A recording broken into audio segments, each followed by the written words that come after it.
मैं आप लोगों को एक कहानी सुनाने जा रहा हूँ जो कि मेरे द्वारा लिखी गई है, जिसका शीर्षक है बुर्बक बेटा टके काबिल। जो कि इस तरह है। एक गांव में भीम साहब नाम का एक आदमी रहता था। ऊंची कद, लंबी लंबी मूछ, सर पर राजा महाराजाओं सी टोपी, कोट धोती का पहनावा देखकर ही ऐसा लगता जैसे कि कोई बड़े हाकिम हो। वैसे तो वो पद से कोई बड़े हाकिम नहीं थे, लेकिन देखने से ही ऐसा लगता। किस्मत ने भले ही उनको राजा महाराजा न बनाया हो, लेकिन वो राजा महाराजा से कम नहीं थे।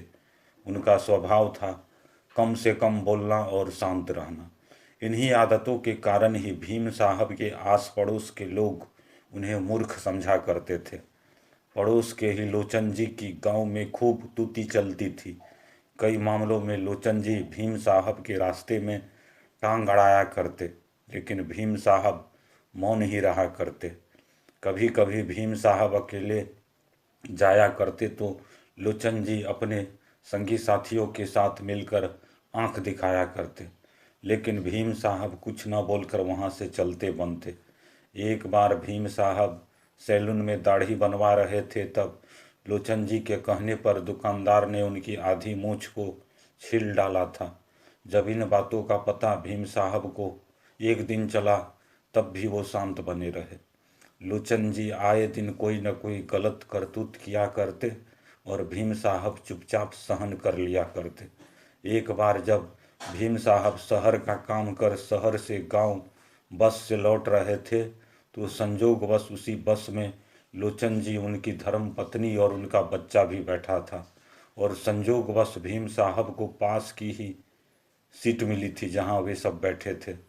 बस के कुछ दूरी चलने के बाद लोचन जी का पुत्र भीम साहब के कपड़ों पर उल्टी कर बैठता है। यह सब देख भीम साहब की आंखें लाल पीली हो जाती है और गुस्से भरे शब्दों में कह डालते हैं, आज मैं इस बच्चे को मार ही डालूंगा। यह सुनते ही बच्चे की मां घबरा जाती है और कहती है, लाइए मैं पोंछ देती हूँ। लेकिन भीम साहब यही रट लगाए रहते हैं, आज मैं इस बच्चे को मार ही डालूंगा। बार बार की रट से सभी यात्री और लोचन जी भी घबरा जाते हैं। बच्चे की माँ वस्त्र की कीमत तक देने को तैयार रहती है, लेकिन बात यहाँ पर नहीं बनती है। भीम साहब के अड़ियल रुख को देखकर बात इतनी बढ़ जाती है कि बस को रास्ते के थाने के दरवाजे तक लाया जाता है। वहाँ के थानेदार को सारी बात बतलाई जाती है, लेकिन भीम साहब एक की नहीं सुनते। वो केवल यही रट लगाए रहते, आज मैं इस बच्चे को मार ही डालूंगा। भीम साहब के अड़ियल रवैये को देखकर थानेदार गोलियों से भरा एक बंदूक उन्हें देता है और मारने को कहता है। जब ही भीम साहब के बंदूक से बच्चे और लोचन जी पर गोली दागी जाती है, तब ही थाने के थानेदार द्वारा भी भीम साहब पर गोली दाग दी जाती है। इस तरह तीनों के जीवन का अंत हो जाता है।